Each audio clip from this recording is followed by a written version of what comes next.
Company का report of share holders file नहीं की, दैट ये भी कंपनी लॉ में अपराध है।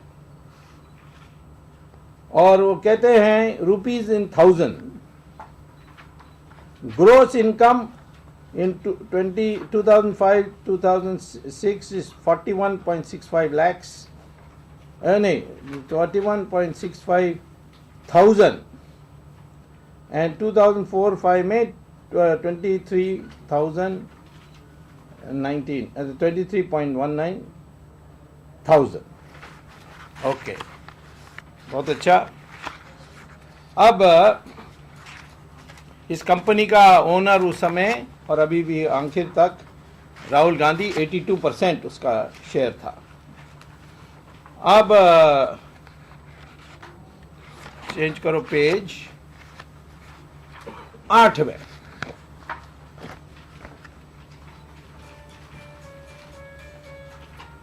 दस्तखत किसका है? राहुल गांधी और मनोज मुट्टू। उसमें लिखा है कि earnings in foreign exchange on FOB basis और रुपीज लैक्स 41.65 लैक्स एंड 23.19। वहां 1000 लिखा है, यहां लैख लिखा है। मसले क्या है? सो फॉल्स कंपनी अकाउंट्स दिया है उन्होंने। ये दोनों कह करके पता नहीं किस बात से बचने चाहते थे, लेकिन फॉरेन एक्सचेंज मिली, रिजर्व बैंक का परमिशन नहीं, कंपनी को रिजर्व बैंक का परमिशन नहीं। और आखिर में जैसे मैंने पेज 9 पढ़ाया, उसमें आप आखिर में जाइए।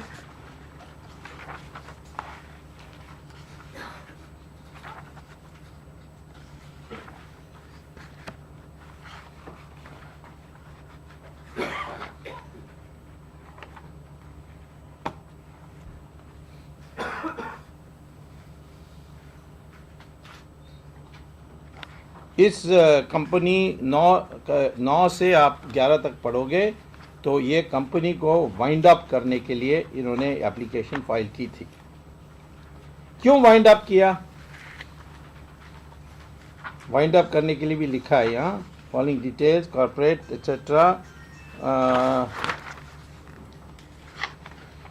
एडिशनल डायरेक्टर,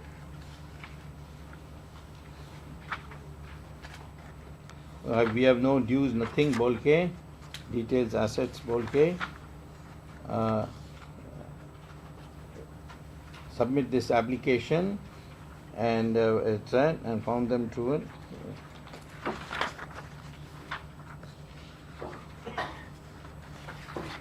अभी बताता हूँ कौन से पेज में ये किया।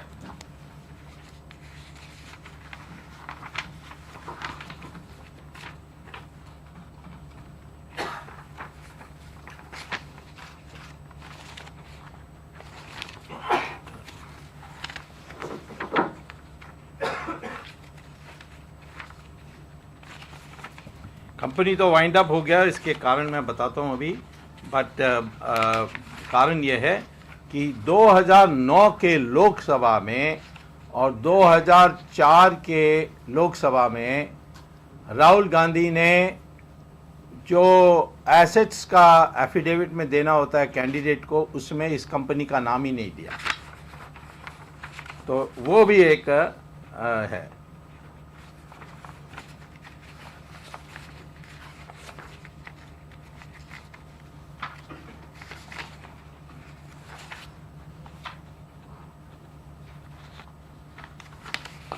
एनीवे ये जो है ये वाइंड अप के लिए है। रजिस्ट्रार बेंचेस, हाँ टॉप में ही है, पेज 9 के टॉप में ही है। Application for striking off the name of the company under the easy exit scheme. ये कंपनी खत्म है, नहीं है। और ये जल्दबाजी इसीलिए हुई कि उस समय मैंने बयान दिया था कि ये राहुल गांधी का एक कंपनी है बैकअप्स, ये क्या कर रही है। क्योंकि मुझे पता लगा कि राहुल गांधी का एक फॉरेन बैंक अकाउंट है ज्यूरिक में, उसका नाम है पिक्टेट बैंक, PICTET। आप इंटरनेट में जाओगे और गूगल में पिक्टेट बैंक ज्यूरिक लिखोगे तो पूरा उसका कंपनी कहाँ है, तो इसका एड्रेस क्या है, ये सब मिल जाएगा। और इसमें मैंने अप्लाई किया है स्विट्ज़रलैंड गवर्नमेंट से कि भाई ये जो सारा पैसा है ये तो कुछ कमाता नहीं है, ये तो वैसे पढ़ाई भी इसका ज़ीरो है, तो क्या कमा सकता है, तो लगभग कुल मिलाकर वो बुद्धू है। तो इसीलिए ये जो आप जमा है ये नाजायज़ पैसा है, ये भारत सरकार का, भारत देश का है, और इसलिए दीजिए। अब गद्दाफी के लिए स्विट्ज़रलैंड ने मान लिया और मुबारक के लिए मान लिया, पर मेरे लिए अभी तक कह रहे हैं नहीं नहीं आप गवर्नमेंट से एक चिट्ठी लाइए। मैंने कहा ये गवर्नमेंट से कैसे मैं चिट्ठी ला सकता हूँ, हो सकता है मैं कोर्ट में जा कर के डायरेक्शन लूँगा, परंतु उस कोर्ट का मामला तो टाइम लगता है, इसलिए मैंने कहा कि 2G का पहले होने दो और फिर हम इसका करेंगे। बट पिक्टेट बैंक में इसकी अकाउंट है, अभी बंद कर दिया होगा मैं नहीं जानता, बट है, और बंद करने से भी पता लग जाएगा। तो ये कंपनी ये है। तो इसमें से क्या बनती है, नंबर 1 इसने फॉरेन एक्सचेंज कमाया, और सारा पैसा जो कमाया है वो फॉरेन एक्सचेंज है। अब वो 41 लाख है या 41,000 है, इसका भी किसी को पता नहीं। दूसरा है कि उन्होंने रजिस्टर्ड ऑफिस सरकारी कोठी दिखाई है, दैट इज इलीगल। कैसा पता है मुझे इलीगल, एक बार नवंबर 1974 में मैंने पार्लियामेंट में खड़े होकर कहा कि सोनिया गांधी इंश्योरेंस की बेनामी एजेंट है, माने वो उसको ओरिएंटल फायर इंश्योरेंस, ये सारा पब्लिक सेक्टर इंश्योरेंस कंपनी ने उसको एजेंट बना दिया, और वो कोई काम नहीं करती थी। पहले वो विदेशी थी उस समय, इटालियन, तो under foreign exchange regulation act वो बन नहीं सकती थी। दूसरा है कि उसने एड्रेस दिया 1 सफदरजंग रोड, जो इंदिरा गांधी का प्रधानमंत्री का कोठी था, वो भी इलीगल था। तीसरा, उसने प्रधानमंत्री की ऑफिस में जो भी कर्मचारी थे सबको उसने उसका इंश्योरेंस कटवाया, तो ये तो दुरुपयोग है पद का।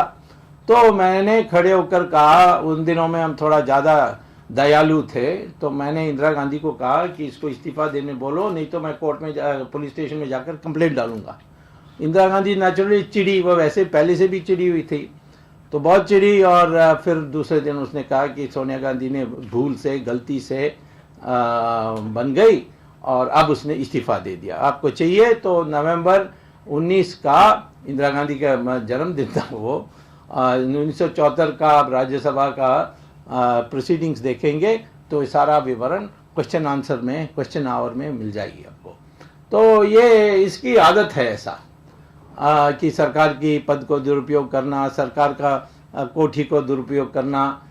तो पहले ये, और ये पारिवारिक बीमारी है लगता है, और इसने सरकारी कोठी का दुरुपयोग किया। दूसरा, उसने ROC को अकाउंट्स ने फाइल किया, फिर झट से उन्होंने 2011 में सब पुरानी फाइल की, और इसको क्लोज डाउन करने के लिए भी एप्लीकेशन फाइल की, प्रियंका को एडिशनल डायरेक्टर बना करके।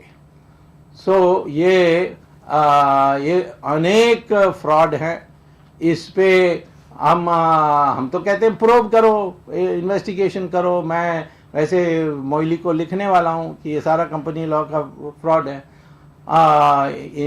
इसमें वैसे उनको इस्तीफा देना चाहिए, सबको पार्लियामेंट से त्यागपत्र देना चाहिए, पार्लियामेंट को ही झूठ बोल दिया। परंतु हम कहते हैं ये तो इतनी बेशर्म है, ये तो कभी इस्तीफा देने वाले नहीं है, तो हम इनको प्रोसिक्यूट करेंगे। तो मैं चेतावनी देता हूं, या आप खुलासा करिए इस पर, वरना मैं कोर्ट में जाकर केस डालूंगा। ओके, पहली बात यह है, फिर दूसरी बात भी कह दूंगा, दूसरा भी, और उसके बाद आप सवाल कुछ भी पूछ सकते हैं। दूसरा है, वो शुरू होती है पेज मेरे ख्याल 11 के बाद।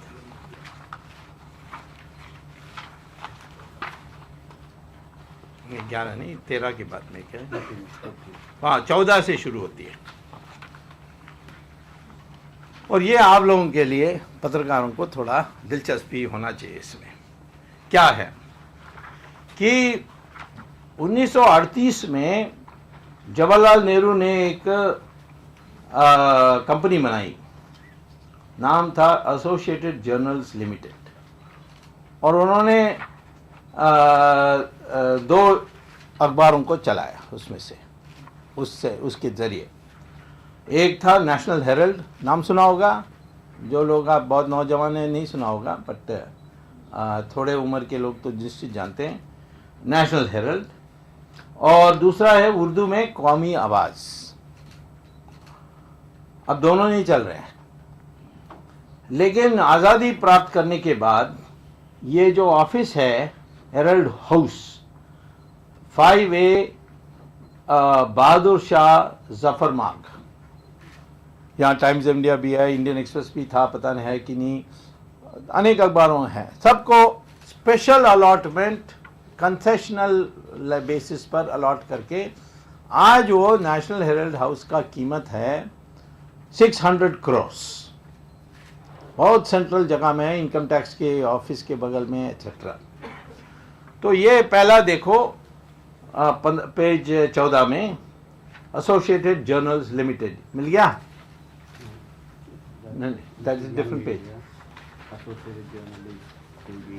पेज 18 सॉरी ना, क्या है ये 26 फरवरी 2011 का रेजोल्यूशन है, उसका एक संक्षिप्त में दिया है। कौन दिया है? मोतीलाल वोरा, नाम सुना होगा, है कोषाध्यक्ष ऑफ कांग्रेस पार्टी, और इसका भी chairman of associated journals. Chairman inform the board that 9 crore 16,998 shares of 10 rupees each. 9 crores 10 rupees each माने कितना हो गया? 90 crore. 90 crore be each be allotted to Young Indian, a company incorporated under provision of Section 25 Companies Act. Okay, पहले यहाँ रुकेंगे और जाएंगे page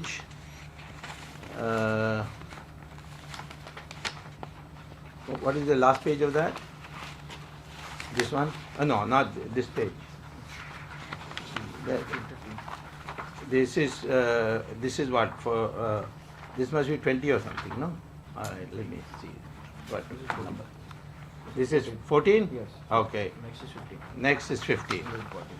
So next is 15. 15 में ये यंग इंडियन का है 15, ठीक है ना? 15 देख लिया? अब यंग इंडियन, तो ये यंग इंडियन को इन्होंने दे दिया। और कौन है उस मैनेजिंग कमेटी में? सोनिया गांधी, राहुल गांधी, मोतीलाल वोरा, ऑस्कर फर्नांडिस, सुमन दुबे, वो तो उनके साथ ही घूमते रहता है, और ये सैम पिट्रोडा, उसका असली नाम सत्यन है, पता नहीं सैम क्यों कहता है, कोई गलतफहमी भी सोच लें उस क्रिश्चियन है और उससे ज़्यादा भाव दें सोनिया गांधी, पता नहीं क्या।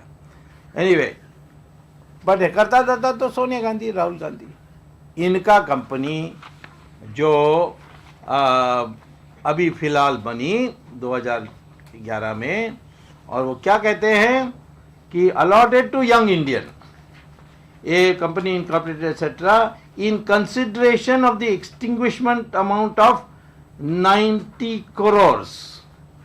अच्छा, 90 crore due to Young Indian under loan facility available by the company. कौन सा company? Young Indian company, from all India Congress committee. अरे रूल है इनकम टैक्स का कि पॉलिटिकल पार्टी कर्जा नहीं दे सकती, पॉलिटिकल पार्टी किराए में नहीं दे सकती अपनी पार्टी के ऑफिस को। सो ये सारा रूल को तोड़ करके कांग्रेस पार्टी ने 90 करोड़ रुपया जो घाटा था इस नेशनल हेराल्ड का, उसको देख करके इन्होंने क्या खरीद ली? 600 करोड़ रुपए का बिल्डिंग, नेशनल हेराल्ड 600 करोड़ का building. And all benefits thereunder subsequently transferred by All India Congress Committee in favor of Young Indian। अब कांग्रेस पार्टी ने दिया यानी कर्जा दिया यंग इंडियन, और यंग इंडियन को अब सारा यानी जो घाटा थी नेशनल हेराल्ड की, एसोसिएट जर्नल की, खत्म, और ये इनका बन गया। And board is requested to approve etcetera. ये महा फ्रॉड है। और वो दूसरा जो यंग इंडियन, ये है 14, हाँ मेरे 14। अब हो सकता है कि ये अपने grandfather in law Jawaharlal Nehru के लिए सोनिया गांधी ने सोचा होगा कि यंग नेशनल हेराल्ड चला लें। आखिर में ये अखबार जवाहरलाल नेहरू ने शुरू किया। जवाहरलाल नेहरू ने जो भी शुरू किया सब फेल हो गया। सोशलिज्म फेल हो गया, और चाइना पॉलिसी फेल हो गया, कश्मीर पॉलिसी फेल हो गया, तो कम से कम अखबार तो फेल ना हो, यह सोचा होगा, मैंने सोचा। लेकिन देखो 14 पेज में first paragraph, companies incorporated under section 25 companies act as a private limited company with the main object of inculcating in the mind of youth commitment to ideal of a democratic socialist society for entire populace without any distinction, religion, caste, creed, to awaken India youth to participate in activities to promote foregoing objective। Publishing a newspaper उसमें है ही नहीं, और उसको youth Congress का headquarters भी बनाने के कोई नहीं है। ये कुछ कमर्शियल पर्पस के लिए इन्होंने बिल्डिंग ले ली। लैंड अलॉटमेंट हुई थी न्यूज़पेपर के लिए, नॉन प्रॉफिट एक्टिविटीज़ इसके लिए, अब यानी न्यूज़पेपर एक्टिविटीज़ इसके लिए, अब ये सब को तोड़ करके इन्होंने हड़प कर लिया है इसका। ये भी क्रिमिनल केस बनती है, फ्रॉड बनती है, 420 बनती है, बहुत कुछ बनती है। और अभी इसका हम आरटीआई एप्लीकेशंस डाले हैं, कुछ जवाब आने के बाद आगे देखेंगे।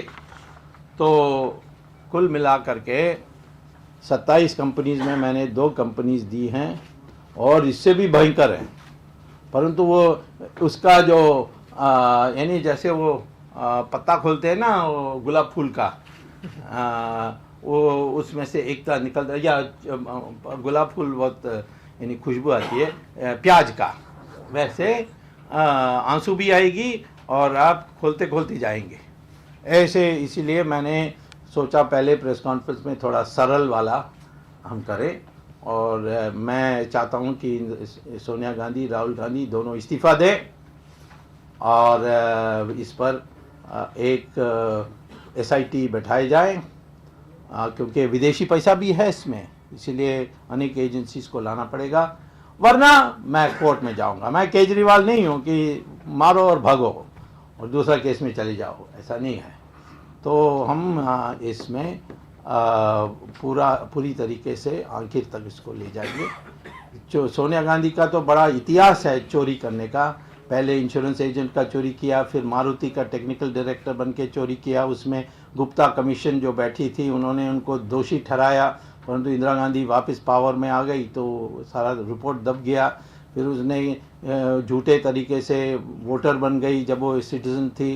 राहुल गांधी जब पैदा हुआ उसको इटालियन सिटीज़न बना दिया, किसी को बताया नहीं। कल वो उसकी मिनिस्टर बनने की बात आएगी, पता नहीं वो कल बनेगा कि नहीं बनेगा, तो फिर हम चिट्ठी लिख देंगे प्रेसिडेंट को कि ये तो इटालियन सिटीज़न है, जब पैदा हुआ उसी समय बन गया था इटालियन सिटीज़न।